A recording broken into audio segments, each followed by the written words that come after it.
pembelajaran kita di KD yang baru, yaitu KD 3.3. Ya. Baik, sebelum itu Ibu tanya dulu kabarnya bagaimana? Baik. Tuhan. Sebelum kita mulai, mari kita berdoa dulu. Kita awali kegiatan kita. Saya minta satu orang bantu berdoa. Kita hening sejenak untuk kita bisa berdoa sama-sama ya. Mari kita berdoa. Terima kasih ya Tuhan, karena Tuhan sudah menjaga kami dan rumah kami masing-masing. Kami anak-anak yang sudah mulai kegiatan pembelajaran kami. Kiranya Tuhan turunkan roh-Mu di hati kami masing-masing, agar apapun yang kami kerjakan sesuai selera Tuhan. Terima kasih Tuhan. Amin. Amin. Terima kasih. Baik. Jumlah kita seharusnya 35. Adakah yang tidak hadir? Ada. Satu sakit, satu izin, yang satu ada pindah, satu izin, satu sakit, izin, pindah. Yang izin siapa? Rail. Yang sakit? Anggi. Yang pindah? Agnes.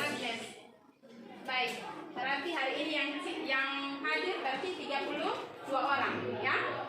Baik. Penasaran dengan apa yang kita akan pelajari? Penasaran. Harus penasaran. Kalau kita tidak penasaran, anak, berarti kita sama dengan datang tanpa tujuan. Karena tujuannya peserta didik mestinya adalah penasaran dengan apa yang akan kita pelajari selanjutnya. Baik, Ibu akan bawa kita untuk mohon perhatian di slide ini. Ada dua wacana yang Ibu coba bawa kita untuk mengerti wacana ini. Wacana yang pertama menceritakan tentang di suatu kampung ada insiden kebakaran. Namanya insiden kan sesuatu peristiwa yang terjadi secara tiba-tiba dan tidak ada yang menginginkan. Itu insiden. Nah, di kampung ini ada 5 rumah yang terbakar, dan di antara 5 rumah itu ada 3 orang yang mayatnya benar-benar tidak dikenali sama sekali. Sementara keluarga harus memilih mana yang keluarga untuk disemayamkan. Ya toh? Kita budaya orang Sumba memang seperti itu. Budaya adat, budaya kematian harus memastikan orang itu kembali ke rumahnya. Ya. Kalau keadaannya seperti itu, ini kita lihat mayatnya tidak lagi bisa dikenal sama sekali. Menurut Anda apa yang akan dilakukan? Ditahan dulu. Kita lanjut lagi ke wacana kedua. Jawabannya dipikirkan. Ditahan dulu jawabannya. Kita perhatikan di sini ada wacana 2, yaitu sebuah pesawat, insiden kecelakaan pesawat yang dimana pesawat ini benar-benar hilang. Mayatnya juga tidak ada yang selamat dan pesawatnya pun rusak total, dan begitu lama pencarian. Tim SAR melakukan pencarian begitu lama.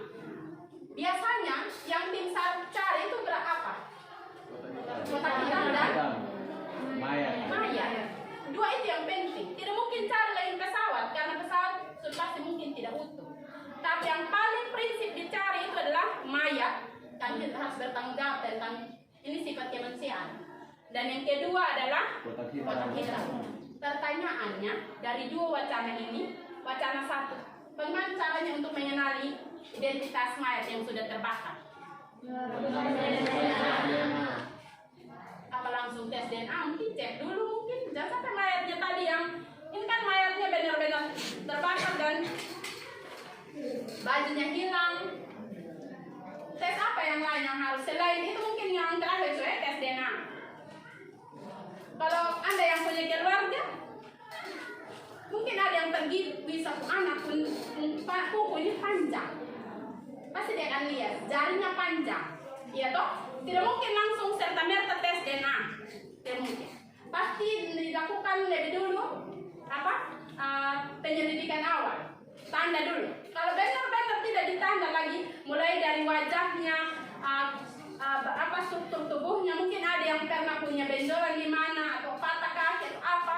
dan itu masih kelihatan bisa ditanda, berarti tidak perlu tes DNA. Tapi kalau misalnya benar-benar tidak lagi dikenali, berarti harus tes DNA. Yang kedua, ini kenapa manusia mayat harus dicari dan pesta itu kotak hitamnya harus dicari? Kenapa? Menurut Anda? Kenapa kotak hitam dicari? Karena dia sudah dapat rekaman dari awal pembuatan pesawat sampai terjadinya kecelakaan. Tercatat di kotak hitam. Kalau begitu, apa dia punya persamaan antara kotak hitam sama tadi DNA yang mau dites itu? Ada apa dengan DNA? Apakah juga ada rekaman di dalam? Di dalam DNA? Tidak atau ya? Ada. Apa yang ada di dalam? Apa yang ada di dalam DNA? Rekaman apa? Identitas anak, bukan identitas siapa namamu, tidak kelihatan di DNA. Tapi keturunannya dari siapa dan siapa itu ada di situ. Lahirnya, warna rambutnya, jenis kulitnya, bentuk hidungnya, semua ada di DNA. Sama halnya dengan pesawat tadi, waktu dia mulai start lahir, waktu diproduksi sampai dia finish, itu ada di kotak hitam. Manusia waktu dia start di lahir, waktu bukan lahir lagi, waktu start pembuahan, itu rekaman ada di situ. Ya, bisa kita mengerti? Baik. Selanjutnya, untuk mengerti apa yang kita mau pelajari di sini, ini Ibu Kapten sudah tulis ada di papan ini. Materi kita hari ini adalah berbicara tentang substansi hereditas. Di substansi hereditas ini, KD-nya adalah kita dituntut untuk bisa menganalisis hubungan antara struktur dan fungsi dari gen, DNA, kromosom dalam prinsip pewarisan sifat. Nah, selanjutnya Ibu mau tanya sedikit, apa yang dimaksud dengan substansi? Ya. Substansi adalah sesuatu yang sangat penting dan menjadi objek vital dalam pewarisan sifat. Sesuatu yang sangat penting? Seperti apa itu? Seperti gen, DNA, RNA, dan kromosom. Iya, tepat sekali. Kenapa substansi ini penting? Karena ini yang merupakan substansi. Sesuatu yang sangat penting, objek vital seperti itu tadi ya. Kita close dulu untuk teman, jawabannya sama saja. Itu baru substansi. Selanjutnya ada di situ hereditas. Apa yang maksudnya hereditas? Ya. Hereditas adalah sesuatu yang diturunkan dari generasi ke generasi. Dari generasi ke generasi. Anda generasi ke berapa dari orang tuamu yang Anda lihat? Masih ada opa? Oma? Masih ada? Masih? Ada yang sudah kehilangan opa-omanya? Yang tidak ada lagi yang dilihat lagi sekarang? Ada? Biasanya kita penasaran. Bukannya punya opa dulu sama oma? Dia mirip di siapa? Kita biasa tanya di kita bapak mama. Saya mirip siapa? Saya mirip saya punya opa di saya punya mama, opa, oma, ataukah di saya punya bapak? Biasa kita bertanya begitu ya. Kenapa? Karena sesuatu yang diturunkan. Dilanjutkan. Apa yang diturunkan? Sifat genotip dan sifat fenotip. Ada sifat yang namanya fenotip dan genotip. Sifat fenotip itu sifat yang seperti apa? Sifat fenotip adalah sifat yang kelihatan seperti rambut dan muka. Oke. Sedangkan sifat genotip adalah sifat yang tidak kelihatan sehingga disimbolkan dengan huruf-huruf. Huruf kapital dominan dan huruf kecil resesi. Wow. Kita aplaus dulu untuk beberapa orang teman kita yang jawab. Ya.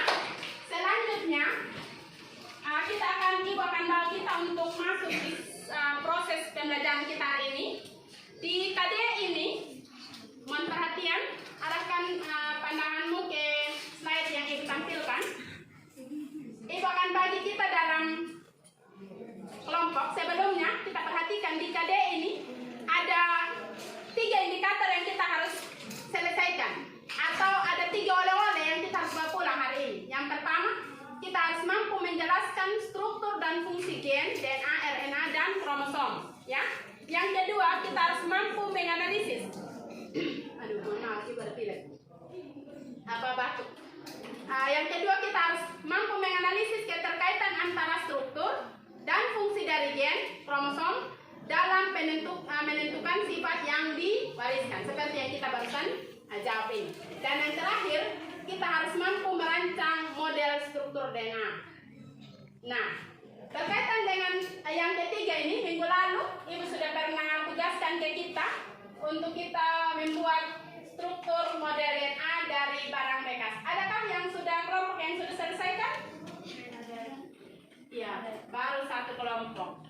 Kelompok yang lain kenapa? Kendalanya apa? Silakan. Sudah jalan tapi belum selesai. Ada tadi yang bisik saya, Ibu, saya sudah buat tapi belum selesai, makanya belum bawa. Ya? Tidak apa-apa, Ibu maklumi. Tapi tidak untuk sampai pertemuan berikut. Besok Ibu ada jam, ya?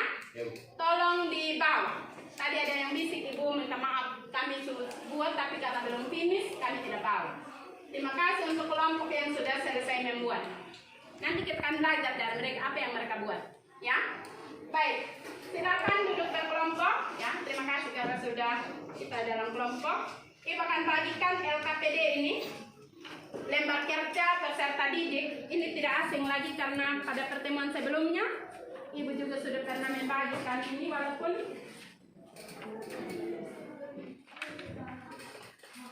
ini kelompok berapa? Satu. Di situ ada nama kelompok.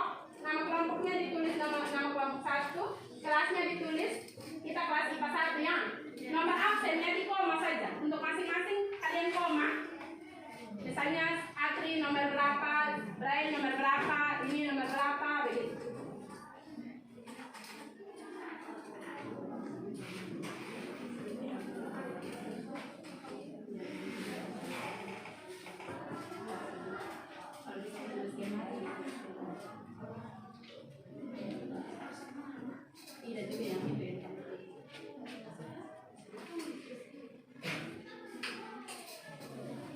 Mohon perhatian, di LKPD ini ada petunjuk umum yang akan Anda kerjakan. Apa yang akan dikerjakan? Silakan Anda baca dulu petunjuk umum. Silakan. Semua kelompok baca dulu petunjuk umumnya. Kalau ada hal yang Anda kurang paham di petunjuk itu, silakan tanya ke saya, supaya diskusi kita bisa jalan baik. Jika ada hal yang Anda kurang paham, tanya ke saya. Ya.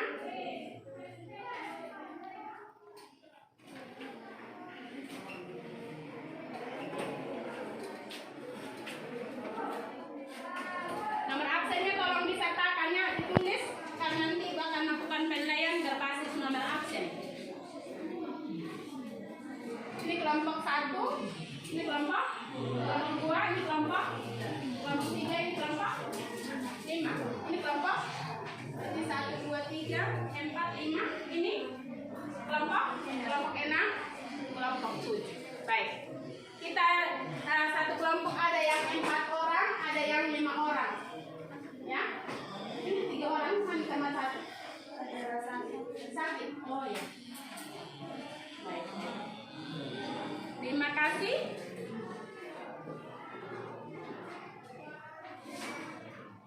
Silakan. Ada yang perlu ditanya? Ada yang perlu ditanya? Tidak ada.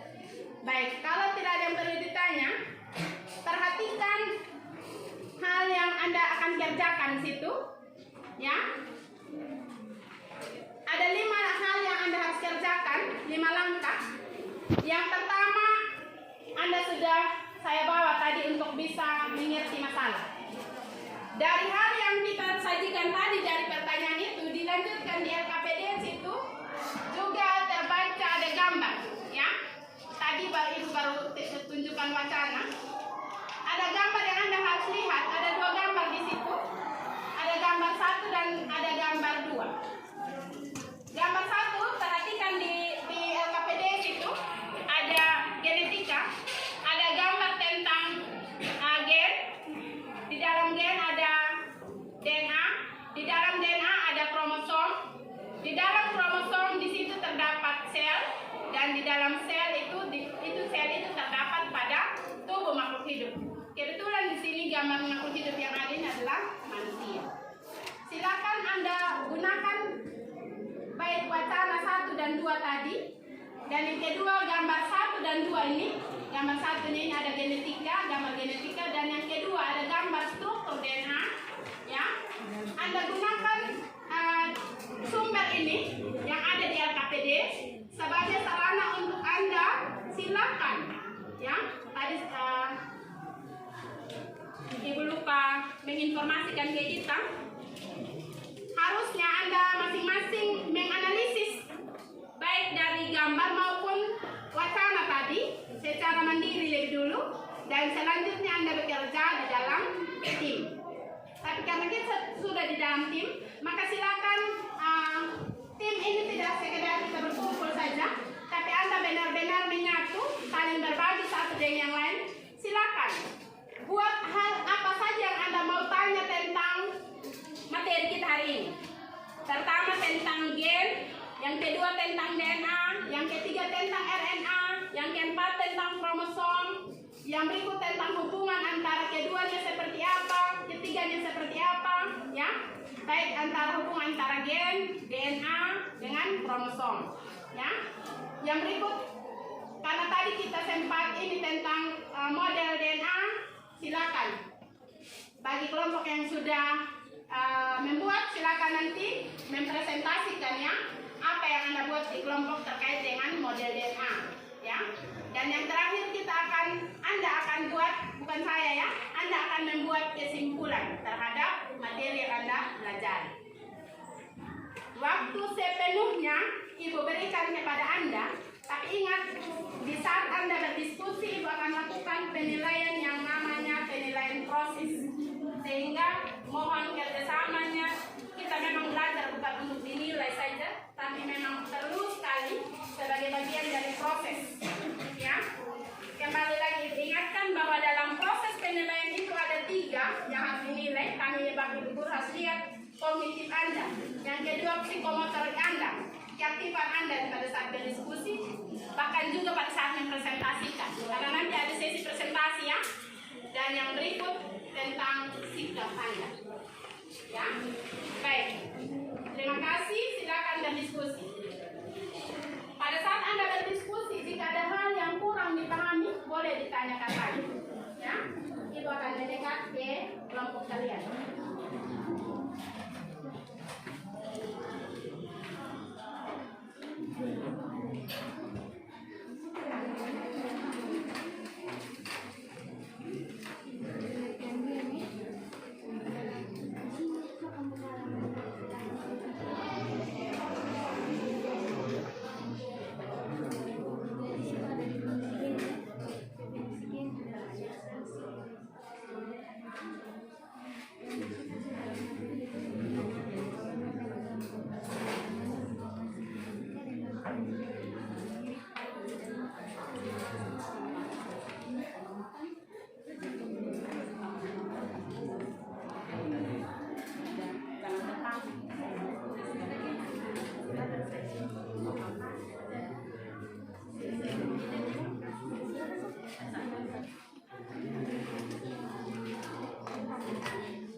Apa yang alat ini? Apa yang bahan?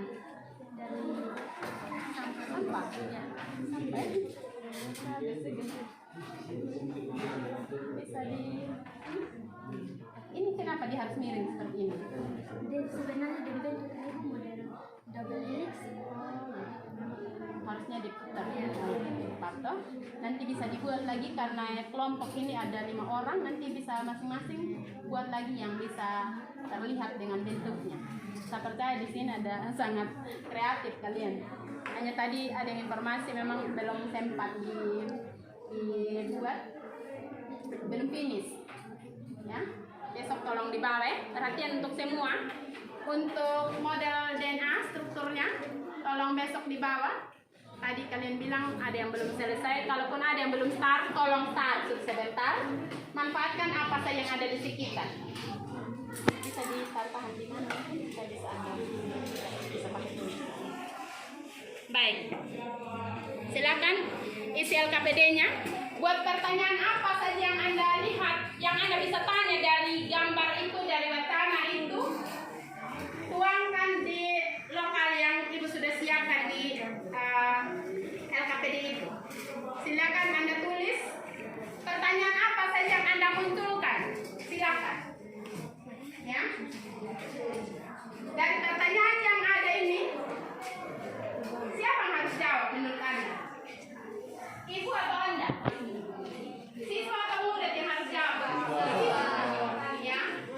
Model pembelajaran saat ini itu menitik beratkan pada siswa yang belajar, siswa yang aktif belajar, siswa yang aktif mencari, dan siswa yang aktif menemukan. Ya. Ini bukan lagi zaman belajar dulu yang semuanya harus berharap dari guru saja. Sekarang kita harus berubah, kita ubah gaya belajar kita coba dengan model ini. Ya, nanti Ibu akan kasih kesempatan untuk Anda menuliskan di akhir sesi nanti, tapi bukan hari ini. Ibu akan kasih kalian menuliskan perasaan kalian pada saat Ibu pakai pendekatan belajar yang seperti ini, ya, tapi bukan hari ini.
Waktu pembelajaran kita, Ibu punya jam di kelas ini 2 kali 45 menit, ya. Sekarang waktu kurang lebih sudah 20 menit berlangsung. Silakan Anda berdiskusi, manfaatkan. Ibu ingatkan lagi, hal yang Ibu tekankan di proses ini ada 2. Bagaimana saya melihat yang Ibu lihat ini ada 2. Bagaimana kerjasama, kolaborasi antara satu dengan lain. Itu yang paling prinsip. Dan yang kedua, bagaimana kalian menggunakan sumber yang ada sebagai sajian literasi. Anda menggunakan literatur yang ada untuk menyelesaikan masalah. Jadi literatur yang kalian pegang ada LKPD. Oh ya, maaf saya lupa tadi. Di meja kita kan sudah ada buku paket yang kalian sudah biasa pakai. Halaman berapa yang menunjukkan materi kita hari ini? Halaman 73, ya. Di halaman 73 situ itu bicara tentang materi genetik. Silakan gunakan buku itu sebagai salah satu referensi, ya.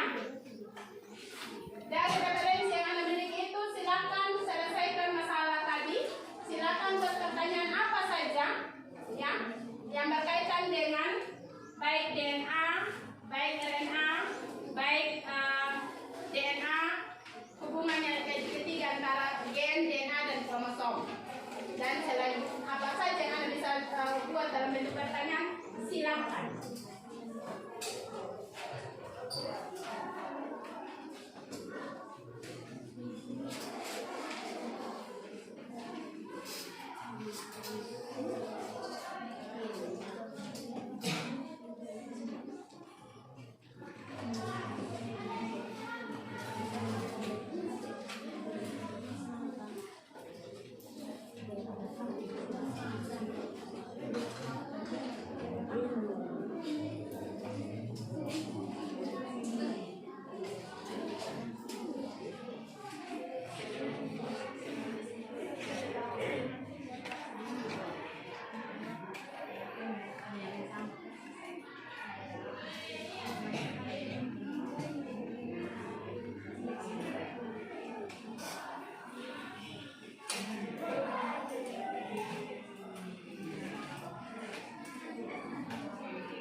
kita ini, kita tidak lagi bangun ke depan, jadi berdiri di tempat masing-masing saja. Ya, pada saat presentasi, ya kalau kebetulan ada teman yang tanya presentasi sebentar, maka pada saat teman mau presentasi, maka mohon Anda yang lain memberikan tanda.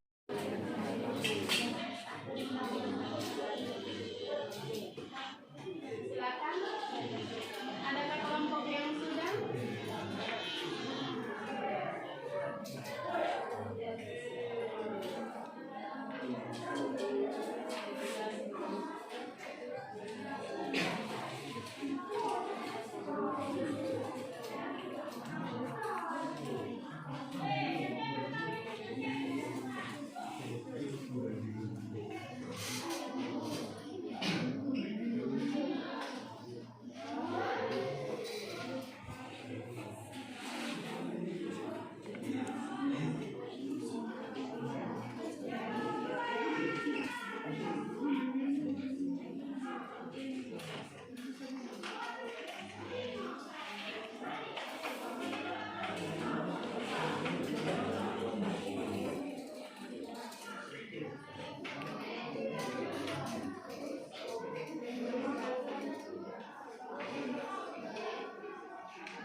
Nanti pada saat presentasi kita akan perwakilan, jadi ibu akan bagi, karena kita ada 7 kelompok, tidak mungkin harus bangun semua untuk menyelesaikan perkara 1 sampai perkara terakhir.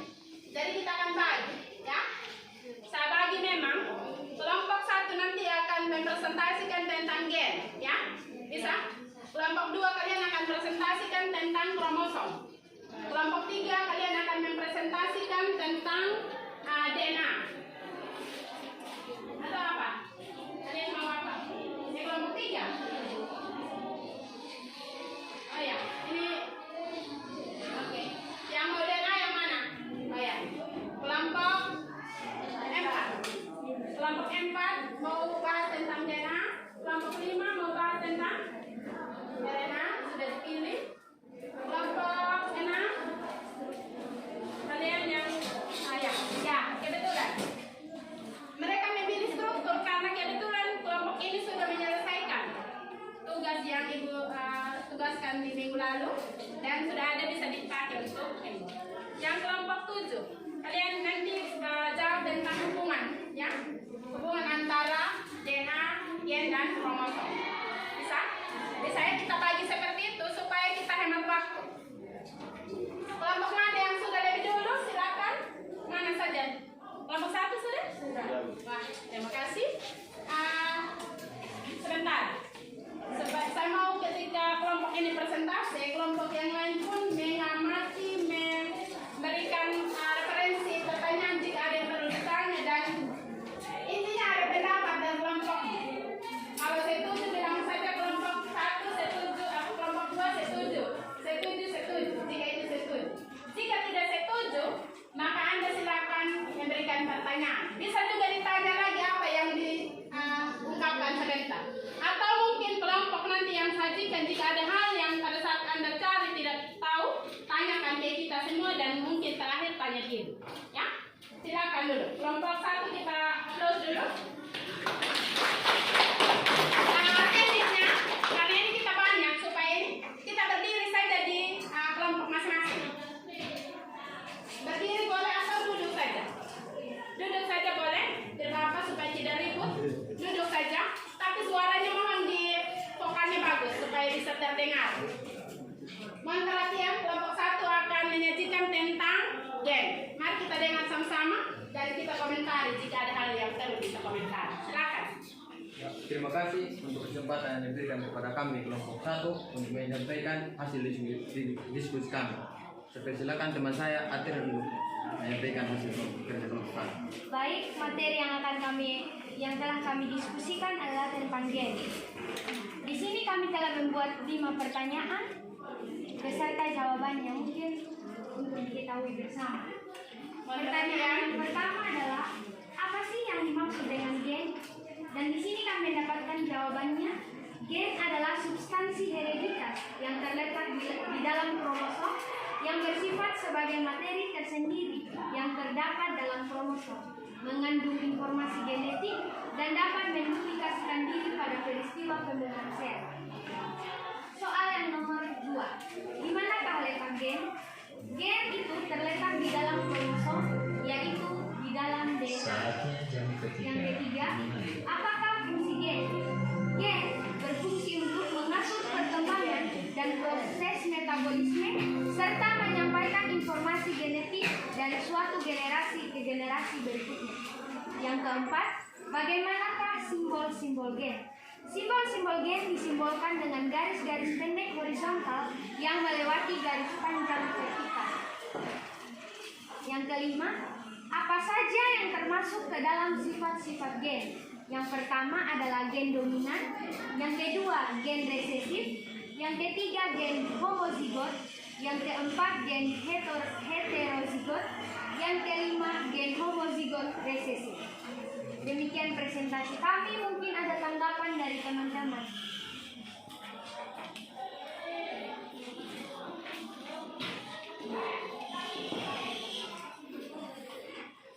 Ada yang mau ditanya? Baik, terima kasih untuk kelompok 1. Bagaimana? Adakah hal yang dirasa belum dipahami pada saat berdiskusi? Di dalam soal yang nomor 5 itu ada sifat-sifat gen. Sifat gen, ya. Ini kebetulan ada tulis sambil kalian ini tadi. Yang pertama itu adalah gen dominan.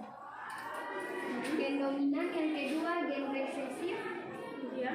yang ketiga homozigot, heterozigot, yang kelima gen homozigot resesif. Iya. Mungkin kelompok kamu bertanya itu apa sih yang dimaksud dengan gen dominan, resesif, homozigot, heterozigot? Yang terakhir tadi apa? Homozigot resesif. Baik. Masih belum terpaham yang ini ya, Ya. kelompok 1 ya. Baik, adakah di kelompok lain yang paham tentang ini sebelum Ibu memberikan penguatan kepada kelompok? Ada yang tahu gen yang dominan itu yang mana, yang resesif itu yang mana? Ada yang pernah tahu? Tidak ada? Baik, mari.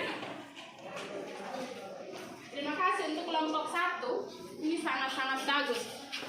Sudah bisa menyajikan pengertian gen, letaknya di mana, fungsinya apa, bagaimana simbolnya, dan yang kurang dipahami tadi, walaupun sifat-sifat gen ini sudah dituliskan, sifatnya ada yang sifatnya dominan, sifatnya resesif, ada yang homozigot, heterozigot, dan yang terakhir homozigot resesif. Tapi masih sedikit bertanya apa maksud dari ini masing-masing. Baik, mari perhatikan di papan tulis ini, bahkan jelaskan sedikit apa yang dimaksud dengan gen dominan. Dominan, kata lainnya adalah menang. Berarti ini adalah gen yang menang.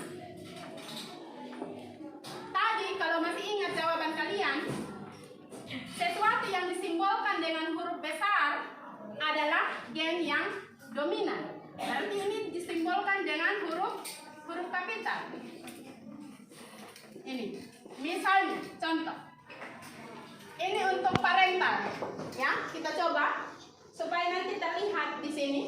Parentalnya untuk betina misalnya K besar, M kecil, M besar, M kecil. Terus parentalnya untuk jantan ini K besar, K kecil, M besar, M kecil. Sesungguhnya ini adalah sifat yang menunjukkan dari gen dominan. Ini K besar, ini dominan. K kecil ini sifat yang resesif. Ya, jadi gen yang resesif ini gen yang kalah. Yang kalah. Kalau ada yang menang pasti ada yang kalah. Biasanya disimbolkan dengan huruf kecil, ya. Seperti ini, K kecil. Selanjutnya homosigot. Yang mana homosigot itu maksudnya apa? Homo itu bahasa lainnya sama. Apa yang sama? Sama huruf besar atau sama huruf kecil? Di sini kita lihat di sini K besar ini homosigot. Homosigot tapi yang dominan. Di sini ada homosigot. Ada homosigot, mestinya harus ada homosigot. Homosigot dominan dan ada homosigot resesif. Ya. Nah, yang homosigot dominan ini yang K besar. Yang homosigot resesif ini dominan. Misalnya kalau K kecil, ini homosigot resesif. Ya? Bisa paham? Bisa ya? Selanjutnya, heterosigot. Hetero itu berarti berbeda. Apa yang berbeda? Berbeda simbolnya. Yang berbeda macam ini. Ini hetero ini. K besar, K kecil. K besar, K kecil kan berbeda.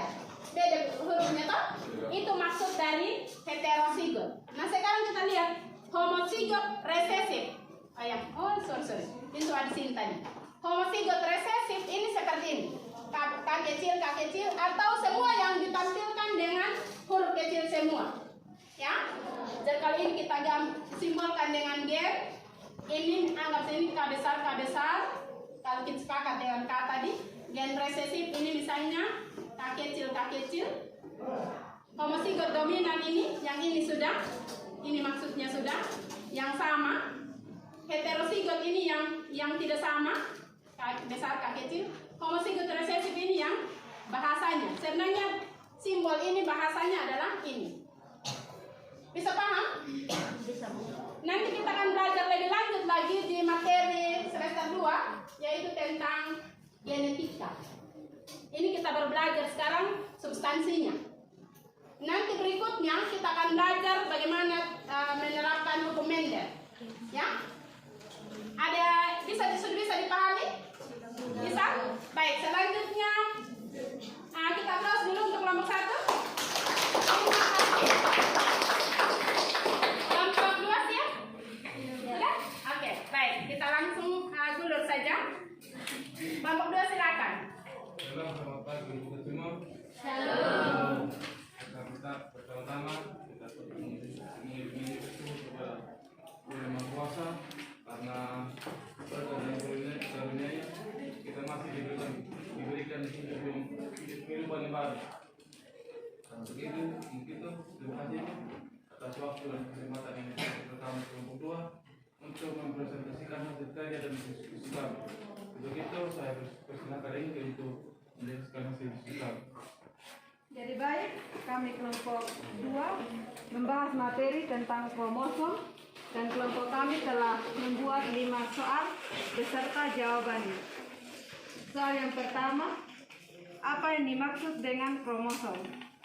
Jadi, yang dimaksud dengan kromosom adalah molekul seperti benang yang membawa informasi herediter untuk segala hal, mulai dari tinggi badan hingga warna mata.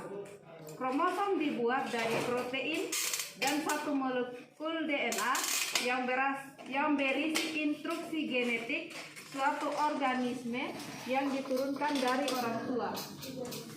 Kromosom merupakan unit genetik yang terdapat dalam setiap inti sel pada semua makhluk hidup.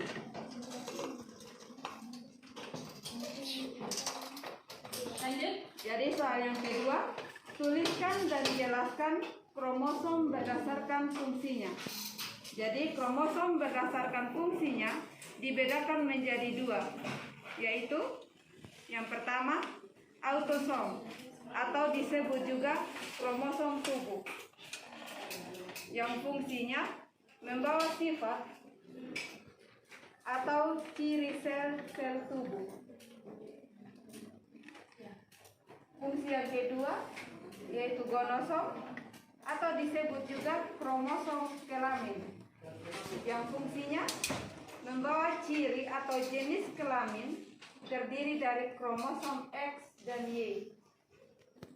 Soal yang ketiga, Tuliskan dan jelaskan kromosom berdasarkan bentuk atau letak sentromernya.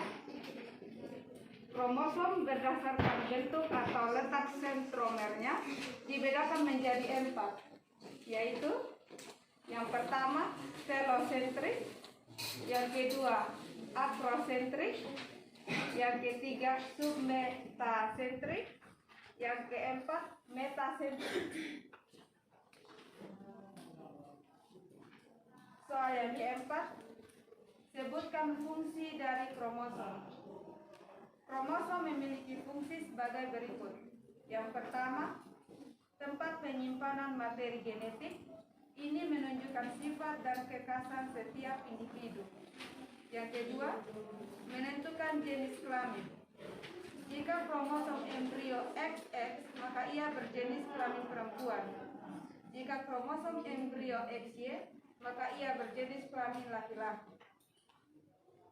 Fungsi yang ketiga, berperan dalam pembelahan sel. Kromosom akan memastikan masing-masing sel telah mendapatkan gen yang sama. Soal yang kelima, mengapa kita semua mempunyai kromosom? Jadi, kromosom memastikan bahwa DNA tetap berada di tempatnya saat terjadi pembelahan sel sehingga bisa terbagi rata antar sel. Jadi hanya itu soalnya. Ya. Baik. Untuk Anda yang belajar tentang kromosom, terima kasih banyak. Kelompok 2 sangat luar biasa, sangat detail. Saya sangat detail disampaikan. Sekiranya mungkin ada hal-hal yang pada saat Anda belajar di kelompok ini yang kurang dipahami, silakan ditanya ke kita semua. Dan bagi teman-teman kelompok lain yang pada saat teman kelompok tadi menyajikan hasil presentasi kelompoknya, jika ada hal yang memang Anda rasa perlu ditanyakan atau jika Anda merasa sepakat sama dengan yang Anda kerjakan, maka silakan berpendapat. Silakan. Silakan. Halo, kelompok lain. Kelompok 1, 3, 4, 5, 6, 7, silakan. Sepakat atau tidak? Sepakat. Sepakat? Oh ya, dari kelompok 2 ada yang mau ditanyakan? Di nomor 3, bagaimana tuliskan kromosom berdasarkan bentuk atau letak sentromernya. Boleh tidak dijelaskan apa itu sentromer, lalu jelaskan ini yang apa apa ya yang mau tidak dipahami? Telosentrik kromosom yang sentromernya terletak di ujung. Oh ya. Bentuk strukturnya berarti ya. Baik. Mari kita coba lihat supaya kita manfaatkan buku yang ada ya. Bicara tentang bentuk kromosom, kenapa dia bentuknya ada 4 sesuai dengan namanya ada 4 sesuai dengan bentuknya. Ada yang seperti huruf V, ada yang seperti huruf J, ada yang seperti huruf I yang hanya titik di atas, dan ada yang tidak berbentuk. Nah, mari kita lihat di halaman ini. Di halaman 80 ya. Di halaman 80 ini mari kita lihat sama-sama. Yang metasentrik itu yang seperti huruf V. Saya izinnya, tapi V-nya terbalik.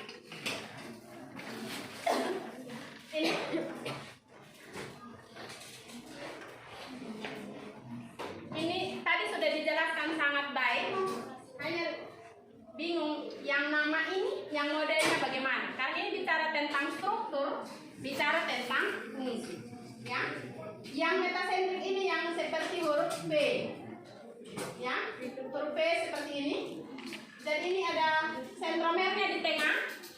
Sentromernya ini lengannya. Lengannya sama panjang. Karena lengannya sama panjang, sehingga dia seperti, tampaknya seperti huruf V. Ya, ini tak? Ini yang metasentrik. Yang submetasentrik ini yang seperti huruf J atau L yang seperti yang saya barusan katakan. Ini kalau kita gambar sentromernya di sini, kita tahu huruf J ini kan panjang kaki sebelah dan sebelahnya atau L tidak sama toh? Anggap saja kita mau tulis huruf L ya. Nah, biar dia. Ini seperti ini. Ini L besar. Kaki yang satu sama kaki yang satu atau lengan yang satu sama lengan yang satu tidak sama panjang. Dan kalau dilihat seperti huruf L atau J. Nah, yang akrosentrik yang mana? Perhatikan di buku cetakmu. Ini sudah tadi yang ibu tekankan. Ibu melihat bagaimana kemampuan literasi kita, bagaimana kemampuan kita memanfaatkan sumber yang ada. Ya, terima kasih untuk kelompok 2 sudah kembali. Yang telosentrik dulu, kita lihat ini yang seperti huruf I.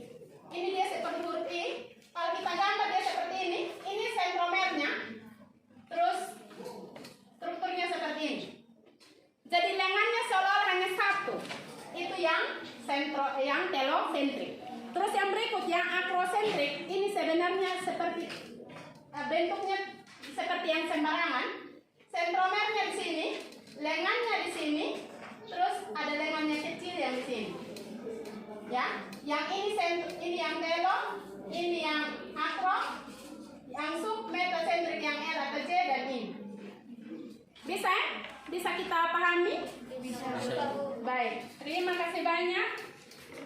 Kita lanjut lagi, kita close dulu untuk kelompok 2. Ya, silakan.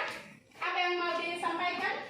Kelompok apa tadi yang mau bicara tentang DNA? Kelompok 4, silakan. Silakan. Sebentar sambil kalian tulis, sampaikan informasi. Saya juga mau tulis supaya saya bisa rekam apa yang Anda sampaikan. Lanjut. Terima kasih untuk waktu dan kesempatan yang diberikan kepada kami untuk menyampaikan hasil diskusi kami. Dan saya akan memberikan kesempatan untuk teman saya membacakan hasil kami. Jadi baik, saya akan membacakan hasil diskusi kami. Pertanyaan yang pertama, ini pengertian dan letak DNA. Pengertian dan letak DNA adalah materi hereditas pada makhluk hidup, dan DNA terletak di inti sel dan dapat ditemukan dalam kloroplas dan mitokondria. Yang kedua, siapakah penemu model molekul DNA? Penemu model molekul DNA adalah Francis Crick dan James Watson pada tahun 1953. Dan yang ketiga, sebutkan fungsi-fungsi DNA. Fungsi DNA ada 2. Yang pertama, menyampaikan informasi genetik pada generasi berikutnya karena DNA mampu melakukan replikasi. Yang kedua, tempat sintesis semua kode jenis asam amino dalam sel. Pertanyaan yang keempat, sebutkan 3 jenis replika DNA. Ada 3 jenis replika DNA. Yang pertama, model semi-konservatif, kedua model konservatif, dan yang ketiga model dispersif. Pertanyaan yang kelima, molekul-molekul basa nitrogen yang menyusun molekul DNA selalu berpasangan. Pasangan-pasangan basa tersebut adalah adenin, timin, sitosin, guanin. Hubungannya? Demikian hasil diskusi kami. Baik. Terima kasih untuk kelompok yang menyajikan tentang DNA. Di situ tadi ada dibahas tentang pengertiannya, tentang modelnya, tentang fungsinya, tentang replikasinya, dan yang terakhir tentang hubungan. Ya, hubungan antara gen, DNA, dan kromosom. Sebenarnya kalau kita lihat yang nomor 5 ini nanti akan dijawab oleh kelompok yang lain. Tadi kita sudah berbagi peran, tapi bagus kalau kelompok ini sudah lebih dulu untuk bisa kasih sedikit sinyal, nanti akan dikuatkan oleh kelompok yang tadi itu sudah bagi. Ya, dari pengertian, dari model, dari fungsi, dari replikasi, dan dari hubungan. Adakah yang kurang dipahami ketika Anda dalam kelompok ini menyajikan? Atau jika ada kelompok lain yang merasa perlu bertanya, penasaran lagi lebih dalam tentang ini, maka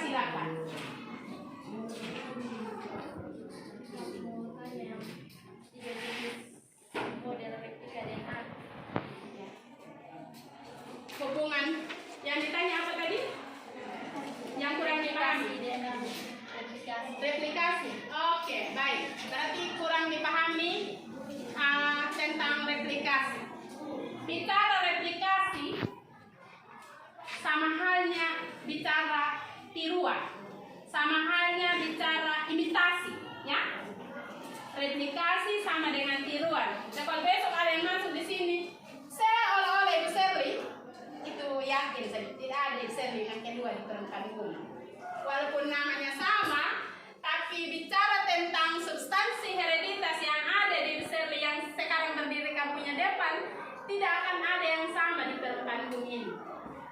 Begitu juga Anda, ya. Kita unik, kita beda. Kenapa kita unik, kita beda? Sebenarnya jawabannya ini. Dan ketika kita bicara tentang replikasi DNA, ya, saya sedikit kasih penguatan tentang ini. Kenapa pertanyaannya sekarang supaya kita bisa jawabin? Kalau kita tanya, kita harus beri pertanyaan. Kenapa juga DNA harus bereplikasi? Untuk apa? Kenapa harus bereplikasi?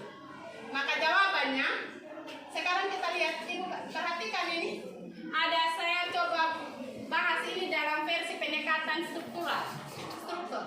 Ada gambar sel, ini membrannya, ini sitoplasmanya, dan ini inti sel. Di dalam inti ini sedang terdapat asam nukleat, yang di dalam asam nukleat itu terdapat DNA dan RNA. Fokusnya kita di DNA saja dulu, ya. Kenapa tidak omong tentang RNA? Karena RNA adalah turunan. Jadi kalau mau cari yang sumber masalah, cari siapa akar masalah, jangan cari dan dampak. Dampak itu kan dia. Cari duluan siapa yang menyebabkan. Ya, lagi viral sekarang, ada banyak kasus di media sosial yang bagaimana studi kasus itu benar-benar dilakukan. Bukan hanya lihat dia punya korban saja, tapi bagaimana dari tahap ke tahap sampai dapat dia kunci. Sehingga ada yang biasa bilang gini, saksi kunci. Saksi kunci yang bagaimana? Saksi kunci berarti saksi yang utama. Nah, bicara ada hubungannya dengan ini, ya. Tadi di ilustrasi wacana tadi sudah sangat kelihatan di sana, tapi kita bisa lihat kembali sini. Kenapa ini DNA dia harus bereplikasi? Kenapa tidak langsung saja? Ya, kenapa harus buat tiruannya? Dan sampai dengan tiruan nanti tidak sama dengan yang asli. Bagaimana sudah? Kasihan begitu. Memang seperti itu sesuai dengan fungsinya tadi. Ini fungsinya menyampaikan informasi genetika, dan yang kedua adalah tempat sintesis protein. Untuk bisa melakukan fungsinya ini, maka beliau ini yang namanya DNA harus melakukan replikasi. Kenapa? Karena dia ada di inti. Di inti ini dia tidak bisa keluar. Proses selanjutnya itu terjadi di luar inti, ya. Maka karena beliau ini ada di inti, sama halnya dia memberikan perintah kepada seseorang untuk bisa melakukan tugas ini. Tugas apa? Menyampaikan informasi genetika, dan yang kedua untuk melakukan proses sintesis protein. Ya. Nah, caranya untuk bisa bereplikasi atau kenapa harus bisa, ini tadi kita sudah dapatkan karena beliau ini tidak bisa keluar dari ini. Jawabannya, kenapa harus bereplikasi? Karena beliau tidak bisa keluar dari ini. Maka ini replikasi yang 3 ini sesungguhnya bukan dia melakukan replikasi sebanyak 3 macam, bukan. Ini namanya hipotesis, ya. Hipotesis. Bicara hipotesis ini jawaban sementara, ya. Kemarin kita sudah pernah belajar tentang itu. Jawaban sementara. Pada saat kita lakukan penelitian sebelumnya, kita pernah bilang nanti kita akan cari tahu kemungkinannya apa. Nah, kemungkinannya ini jawaban sementara. Atau hipotesisnya ada 3. Nanti hanya satu yang diterima. Apakah yang konservatif, yang semi konservatif, ataukah yang dispersif? Sekarang saya coba hapus ini supaya kita lihat. Tolong perhatikan, di buku pasti ada replikasi DNA. Tolong lihat di buku situ pasti ada. Biar ibu jelaskan versi buku saja supaya tidak lama kita gambar. Halaman berapa tadi? 87.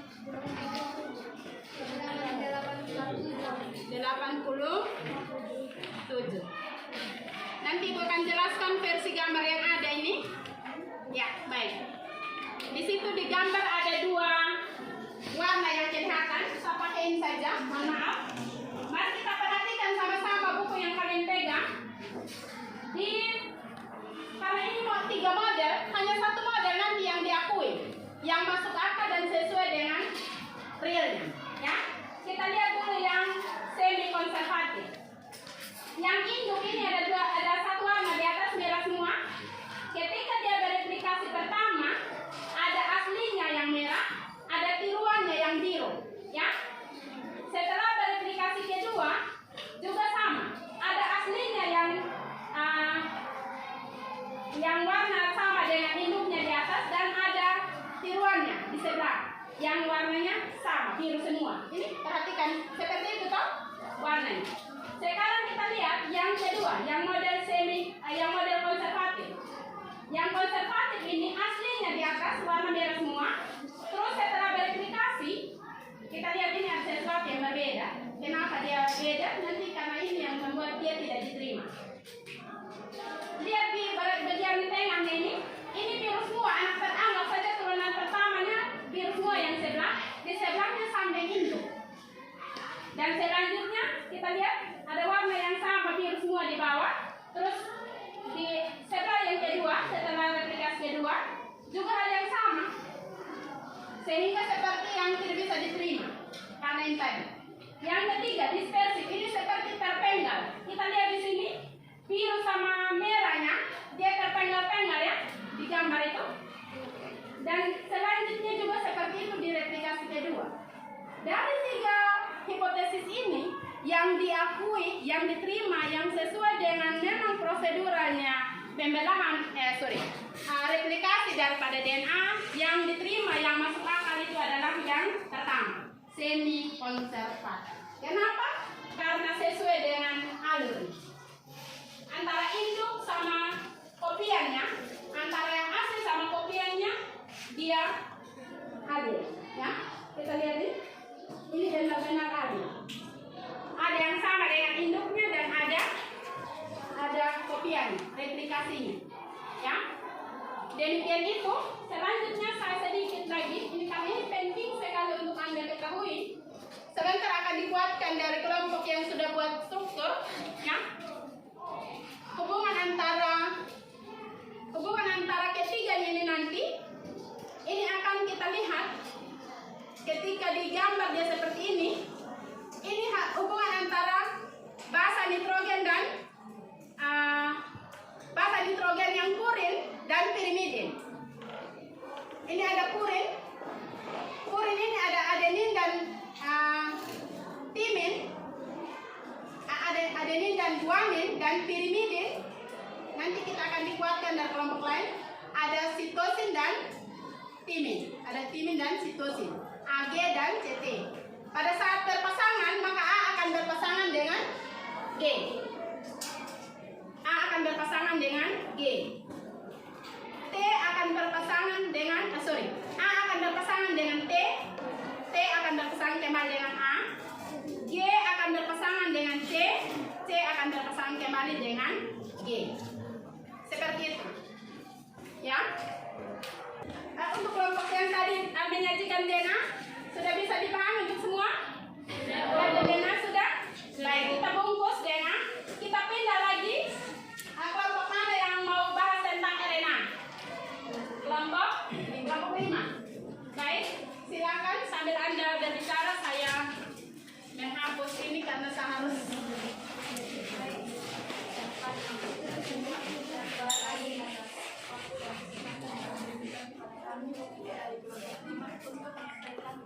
hasil presentasi kami itu saya persilahkan teman saya Jindo baca.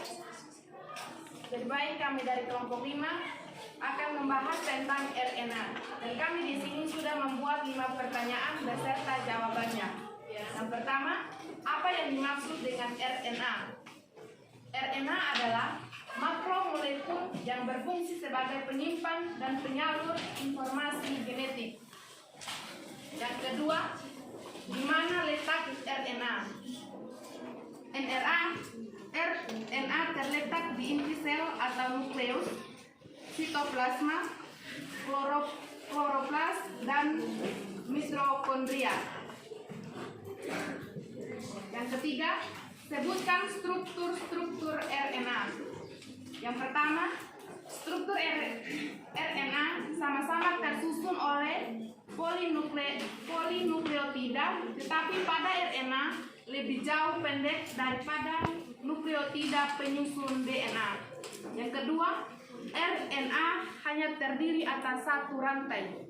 Yang ketiga, RNA disusun oleh basa nitrogen, yaitu dari golongan purin terdiri atas adenin atau A dan guanin atau G, dan dari golongan timidin terdiri atas sitosis atau C dan sitosin atau C dan uresil atau U.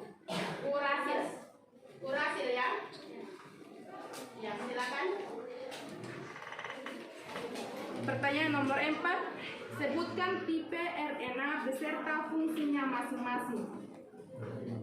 Nomor 1, RNA duta atau RNAD berfungsi sebagai pembawa pesan atau kodon dari kromosom atau di dalam inti sel ke ribosom atau di sitoplasma. Yang kedua, RNA ribosom atau RNAR atau ribon RNA atau tRNA berfungsi sebagai tempat pembentuk protein. Yang ketiga, RNA transfer atau RNAT atau transfer RNA atau tRNA berfungsi sebagai pembawa asam amino satu persatu ke ribosom. Pertanyaan yang nomor 5, apakah ARN dan RNA itu sama? ARN dan RNA itu sama karena berdasarkan singkatannya saja, RNA itu singkatan dari ribonukleik asid, sedangkan ARN itu singkatan dari asam ribonukleat. Mungkin hanya itu presentasi kami. Sekian dan terima kasih. Baik. Dari sajian kelompok 5 tadi, mereka menyajikan tentang hasil diskusi mereka tentang RNA. Di sini saya merekam ada pengertiannya, letaknya, strukturnya, tipenya, dan pertanyaan yang terakhir itu 2 sisi saja. Karena RNA dan ARN itu kebalikan saja. Dan itu saya bersyukur kalian angkat. Karena bisa saja ada yang salah pengertian atau salah atau miskonsepsi. Baik. Di antara 5 hal, pasti masih ada lagi ya. Kebetulan kalian hanya menyajikan sebanyak ini pertanyaan. Apakah ada yang kurang dipahami terkait dengan sajian teman tadi? Pengertiannya sangat jelas, letaknya sangat jelas. Tadi bicara letak, kebetulan tadi bicara tentang letak.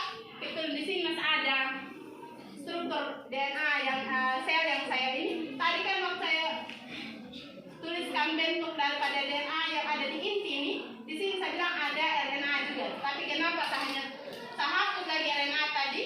Saya mau fokus untuk DNA. Tapi karena ini sudah bahas tentang RNA, maka saya tulis kembali. Beliau ini bedanya dengan DNA, ya. Saya kembali penguatan. Bedanya dengan RNA, DNA. Kalau di buku yang kalian baca, biasanya buku itu tuliskan begini: DNA garing RNA. Seolah-olah bahasa garing ini garis miring, seolah-olah DNA sama sudah dengan RNA. Sesungguhnya tidak sama. Yang membuat dia beda ada yang sama, tapi ada banyak hal yang membuat dia beda. Yang berbeda yang pertama ini, kalau DNA hanya satu saja, yaitu di inti sel. Sementara RNA ada di inti, ada di sitoplasma, ada di mitokondria. Seperti itu tadi informasi yang kita dengar sama-sama, kan?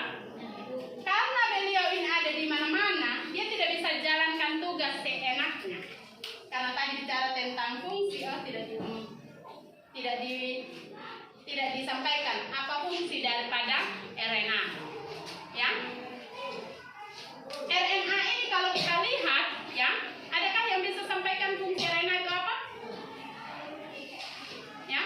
Baik. Kalau tidak ada, mari perhatiannya ke sini. Fungsi RNA sesungguhnya kalau kita lihat dari tadi, beliau ini adalah DNA yang nanti dia hanya fungsinya hanya untuk menjalankan tugas, itu menyampaikan informasi genetika. Maka RNA ini fungsinya hanya satu, yaitu melakukan proses yang namanya sintesis protein.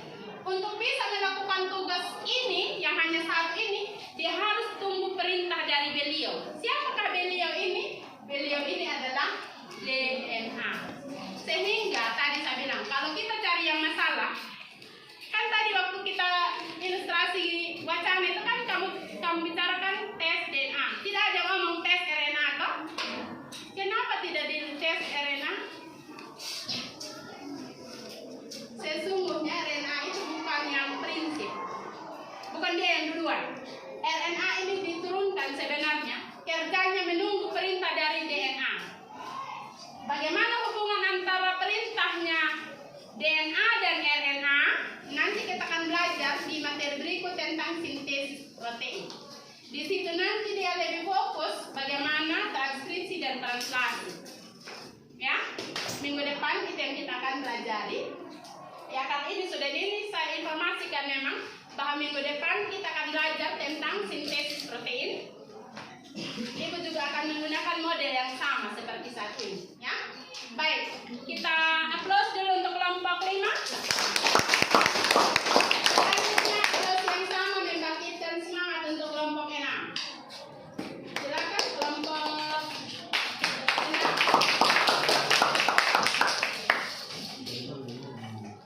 Kelompok 6 ini yang bicara tentang struktur ya. Shalom dan selamat pagi semua.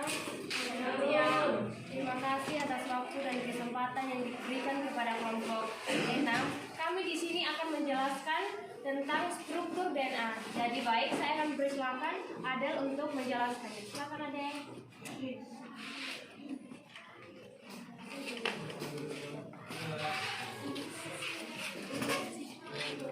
Ya baik teman-teman, di sini saya akan menjelaskan tentang struktur DNA. Teman-teman, struktur DNA yang kami buat ini terbuat dari sampah. Kenapa kami memilih sampah? Karena selain mudah didapat, sampah juga murah. Ya teman-teman, struktur DNA ini terdiri dari 3 komponen. Yang pertama, basa nitrogen. Basa nitrogen itu yang persegi panjang, sedangkan gula pentosa yang berbentuk segi 5, dan yang bulat ini fosfat.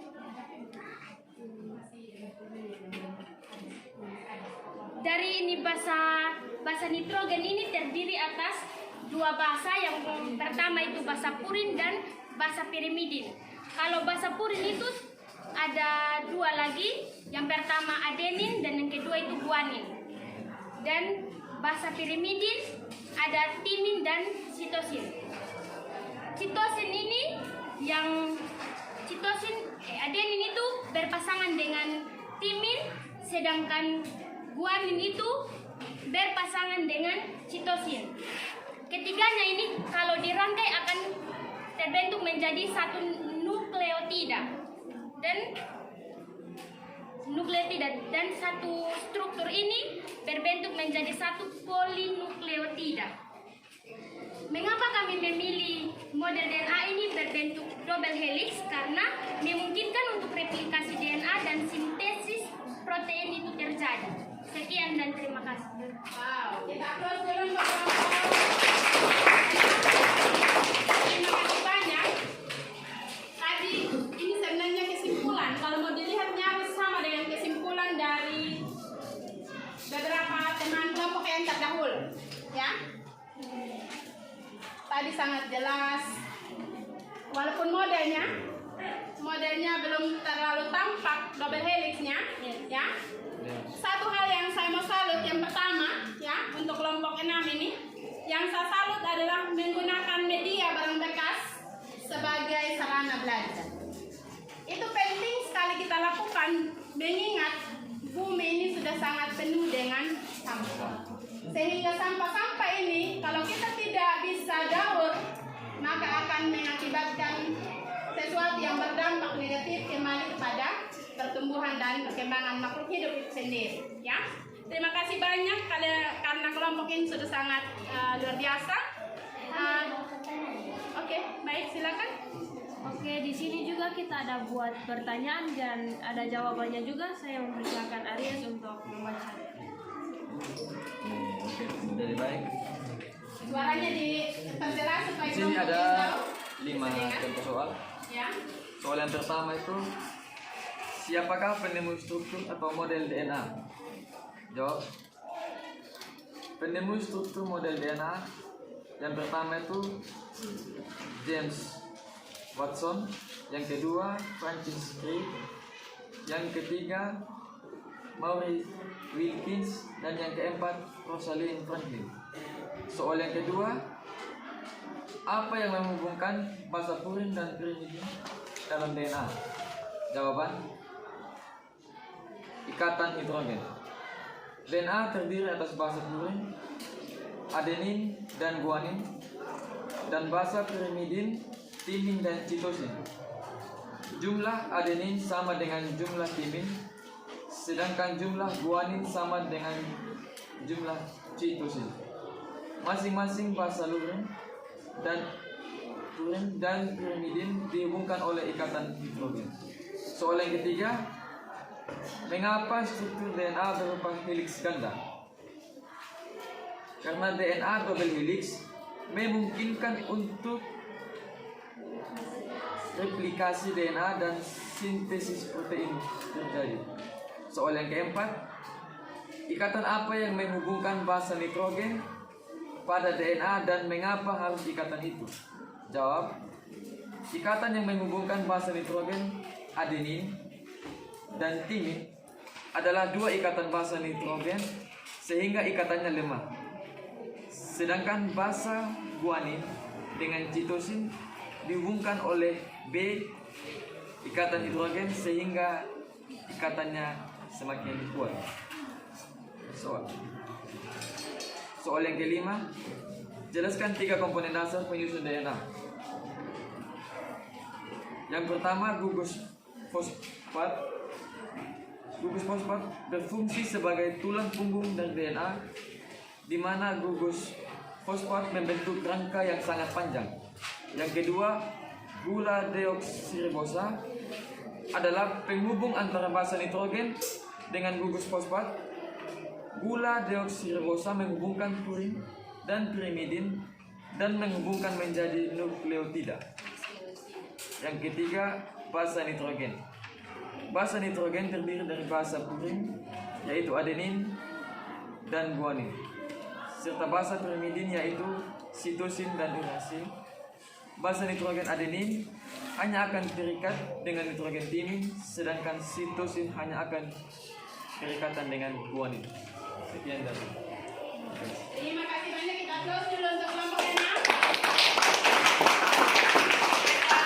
Titik tadi yang waktu ibu dengar saat kembali ke sini karena saya terus sekali untuk memberikan penguatan terkait dengan ikatan, ya. Tadi di tempat ini, saya di sini saja.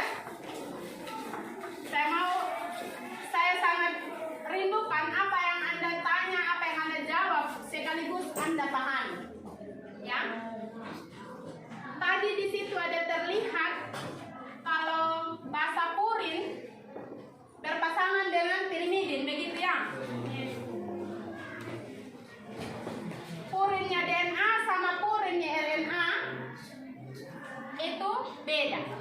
Kalau purinnya RNA ini adalah A dan G. Purin RNA dan DNA sama, ya, A dan G. Selanjutnya yang beda itu di sini. Kalau purinnya DNA, T dan C. Tapi kalau purinnya RNA, perhatikan, itu dia ubah, U tidak ada, dia ubah U dan C. Jadi purinnya RNA yang ini, purinnya DNA yang ini, ya. Tadi sempat saya rekam ada simbol, 3 simbol yang menghubungkan timin dan adenin, ya. Di situ 2 dengan sitosin. Jadi ini berpasangannya seperti ini. Pasangannya seperti ini. Halo? Adenin berpasangan dengan timin, guanin berpasangan dengan sitosin. Ya. Kalau di DNA dan selanjutnya kalau di RNA maka adenin berpasangan dengan U, yaitu urasil. Maka di sini tadi saya terlihat ada yang kuat dan ada yang lemah, ikatan yang lemah dan ikatan yang kuat seperti itu tadi ya. Mari kita lihat yang kuat itu yang mana? Yang dua, yaitu guanin dan sitosin. Maka di sini kalau di struktur nanti pasti kelompok ini akan memberikan ini, tapi sebelumnya saya kasih ini saja. Kalau saya gambar sebentar, ini pasangannya di sebelah. Kalau seperti ini, kalau ini misalnya A, ini T, maka ini garis di sini 3 atau 2? 3. Menandakan bahwa ini ikatannya lemah. Ikatan lemah. Ya? Lemah. Sebaliknya kalau ini kita ganti dengan G, C dan G, maka ini akan ikatannya hanya 2. Ini kalau dia ikatannya berarti ini ikatannya kuat. Ya. Nanti di sinteks protein pasti kita akan lebih dalam lagi. Ya. Baik. Bisa paham? Bisa. Baik. Terima kasih banyak. Kita aplaus untuk kelompok 6 sekaligus beri kesempatan kelompok berikut untuk kesempatan berikut kami berikan kepada kelompok tersisa. Ya, masih ada 2 kelompok untuk memberikan hal yang memang sudah ditugaskan tadi sesuai dengan peruntukan kelompok. Silakan. Kelompok 6, 7. Silakan. Oke, ini saya akan menjelaskan tentang fosfat, gula pentosa dan Basa nitrogen ya. basa nitrogen. Jadi ini gula pentosa itu dia nukleotida. Tetapi kalau misalkan Kalau dia terikat ya. Kalau disebut nukleotida ini kalau dia terikat ya antara duanya. Ya. Tetapi kalau misalkan basa nitrogen, gula pentosa dan fosfat terikat itu namanya nukleotida. Baik. Terima kasih banyak. Ya, bisa kembali. Terima kasih banyak. Ketika kelompok ini sebenarnya meringkas banyak hal yang harus disampaikan, tapi dengan tadi harusnya langsung bangun saja karena memang harus mau gambar ulang soal yang ibu gambar, sehingga menggunakan media yang ibu sudah gambar untuk penjelasan di kelompok sebelumnya tadi. Di sini karena kelompok ini tadi tugasnya adalah memberikan hubungan antara ketiganya, bagaimana nukleotida itu membentuk suatu DNA maupun RNA, maka di hubungannya seperti ini, seperti yang ibu sudah jelaskan tadi. Fosfat ketika disebut satu nukleotida ini menentukan satu DNA, maka dia harus ada basa nitrogennya harus terikat dengan gula pentosa. Ketika baru ada 2 ini belum ada fosfat, namanya nukleotida ya. Kalau tiga-tiganya sudah lengkap namanya nukleosida ya. Nukleosida yang ini, ini salah tadi. Nukleosida yang ini yang sida, yang tidak ini yang panjang, nukleotida ya. Seperti itu. Baik. Demikian itu yang bisa kita pelajari hari ini. Maka kita akan menarik sebuah kesimpulan ya. Untuk menghemat waktu karena waktu kita sudah mau berakhir, sebentar lagi kita akan kuis. Maka silakan kelompok mana yang karena ada satu kelompok yang belum kebagian presentasi, maka kelompok ini saya beri kesempatan untuk menarik kesimpulan. Lebih baik, terima kasih atas waktu dan kesempatan yang diberikan kepada kami. Sekarang kami akan menyimpulkan beberapa materi yang disampaikan oleh beberapa kelompok tadi. Untuk waktu dan kesempatan kami berikan kepada Amel untuk menyimpulkan beberapa materi tadi. Jadi ini kesimpulan yang kami ambil dari setiap materi yang kami dengar, yaitu pertama, berdasarkan uraian materi yang kita pelajari bersama-sama, dapat kita simpulkan bahwa materi genetik terdiri atas gen, DNA, RNA, dan kromosom yang dimana semuanya itu memiliki struktur yang berbeda-beda, tetapi memiliki keterkaitan antara satu dengan yang lainnya. Sehingga kita ketahui bersama pengertian dari beberapa materi genetik tersebut. Pertama, gen memiliki pengertian substansi hereditas yang terletak di dalam kromosom yang bersifat sebagai materi dan dapat menduplikasikan diri pada peristiwa pembelahan sel. DNA merupakan materi hereditas pada makhluk hidup dan terdapat di dalam kloroplas dan mitokondria. RNA merupakan makromolekul yang berfungsi sebagai memori dan penyalur informasi genetik dan merupakan turunan dari DNA. Ribosom merupakan molekul seperti benang yang membawa informasi hereditas untuk segala hal dan ribosom juga merupakan unit terkecil yang terdapat pada tubuh makhluk hidup. Demikian kesimpulan dari kami. Saya ucapkan terima kasih.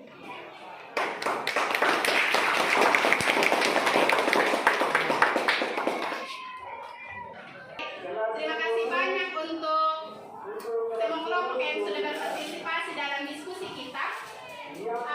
Perhatikan, di sini Ibu akan lakukan penguatan simpulan umum terhadap materi-materi yang sudah kita sampaikan tadi. Terima kasih kelompok 1 sudah sangat menyampaikan dengan baik tentang gen, kelompok 2 sudah sangat menyampaikan dengan baik tentang kromosom, kelompok 3 menyampaikan dengan baik tentang DNA, kelompok 4 menyampaikan dengan baik tentang RNA, kelompok 5 menyampaikan dengan baik tentang struktur DNA, kelompok 6 sangat baik juga menyampaikan hubungan antara struktur DNA yang membentuk nukleotida, dan yang terakhir kalian sudah mengambil kesimpulan. Nah, di sini materi ini sebenarnya sudah kalian dapatkan tadi, sudah sangat jelas di kelompok tadi, sehingga hal-hal yang tadi sekiranya ada yang kurang dipahami, Ibu sudah langsung memberikan penguatan kelompok demi kelompok. Ya, jika ada hal-hal yang memang sekiranya tadi ini bentuk-bentuk kromosomnya, ini variasi, ya, ini bentuk selnya, ini seperti ini, ya, dengan ukurannya sangat minimalis. Ini satuannya adalah mikron, bahkan milimikron.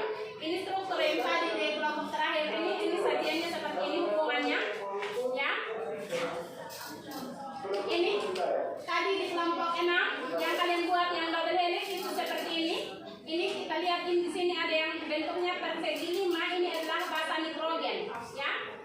Ya. Basa nitrogen. Sorry. Gula pentol sama saya. Ini bentuk-bentuk kromosom jelas di sini. Nah, terkait dengan yang terakhir ini slide yang terakhir, kalau mohon diperhatikan, kita akan belajar di sintesis protein minggu depan. Demikian itu yang bisa kita sampaikan minggu depan. Kita akan belajar tentang sintesis protein.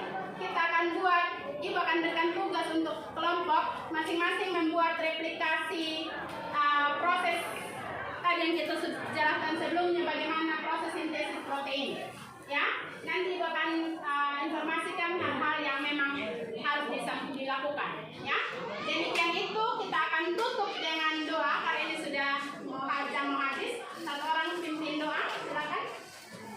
Sebelum, mohon maaf, ada hal yang terlupakan, kita harus kuis, ya toh? Kuis tadi jam pertama, silakan.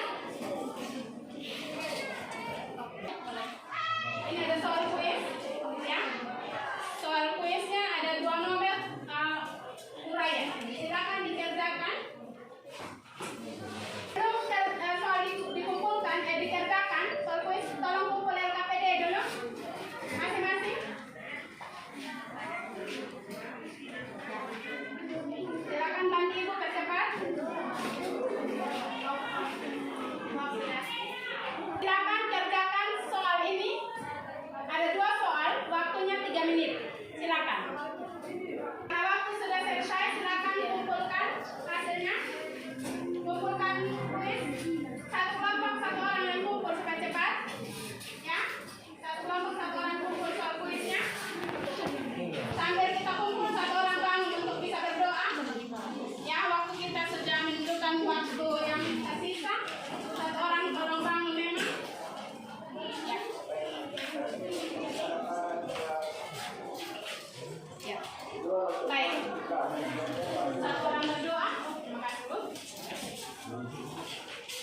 kami cermati dengan baik dan dapat kami ya Bapa, ini doa yang sudah kami di dalam nama Kristus kami berdoa kepada Bapa yang ada. Haleluya, amin.